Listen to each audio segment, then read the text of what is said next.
Hey hi guys.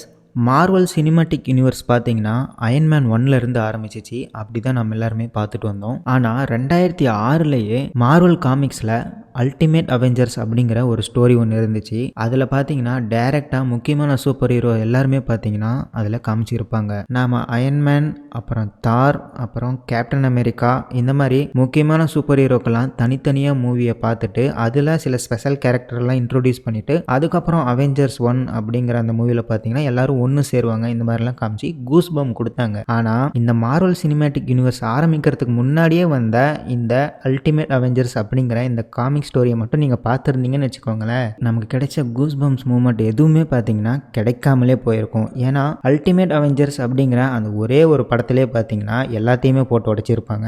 அந்த படத்தை பார்த்துருந்தீங்கன்னா அதுக்கப்புறம் ஃபர்ஸ்ட் டைம் அந்த அயன்மேனோ, தாரோ, கேப்டன் அமெரிக்கா மூவி எது பார்த்துருந்தாலும் நமக்கு எந்த ஒரு கூஸ் பம்ஸுமே இருந்திருக்காது. இதுக்கப்புறம் எல்லாருமே ஒன்று சேருவாங்க, அவெஞ்சர்ஸ்னு ஒரு டீம் கிரியேட் ஆகும், அதுக்கப்புறம் ஏலியன்ஸ் எல்லாம் அழிப்பாங்க. இதெல்லாம் ஆல்ரெடி தெரிஞ்சு எல்லாமே சப்புன்னு முடிஞ்சிருக்கும். இப்போ அவெஞ்சர்ஸ் 1ல பார்த்தீங்கன்னா தேனஸோட படையை லோக்கி கண்ட்ரோல் பண்ணிட்டு பூமிக்கு வந்து ப்ராப்ளம் பண்ணிட்டு இருப்பாங்க. ஸோ அவங்க கிட்ட இருந்து மக்களை பாதுகாக்கிறது பார்த்தீங்கன்னா எல்லா சூப்பர் ஹீரோஸ்க்கும் பெரிய வேலையா இருக்கும். ஆனால் இந்த காமிக் ஸ்டோரியோட எண்டில் பார்த்தீங்கன்னா இந்த ப்ராப்ளம் மட்டும் இல்லாமல் ஹல்கை சமாளிக்கிறது ரொம்ப பெரிய ப்ராப்ளமாகவே இருக்கும். நம்ம MCU அவெஞ்சர்ஸ் 1ல கூட ஹல்க் நாமெல்லாம் ஒரே டீம், மக்களை துன்புறுத்தக்கூடாது, ஏலியன்ஸை மட்டும்தான் கொல்லணும் அப்படிங்கிற ஒரு மைண்ட் செட்டில் இருக்கிற அளவுக்கு ஓரளவு மெச்சூராக இருக்கிற மாதிரி தான் இருக்கும். ஆனால் காமிக்ஸில் பார்த்தீங்கன்னா அப்படி இல்லை. அவர் ஹல்கா மாறிட்டாருன்னா கண்ணில் படுறது எல்லாத்தையுமே அடிச்சு நொறுக்கிடுவார். சம்பவம் தான்.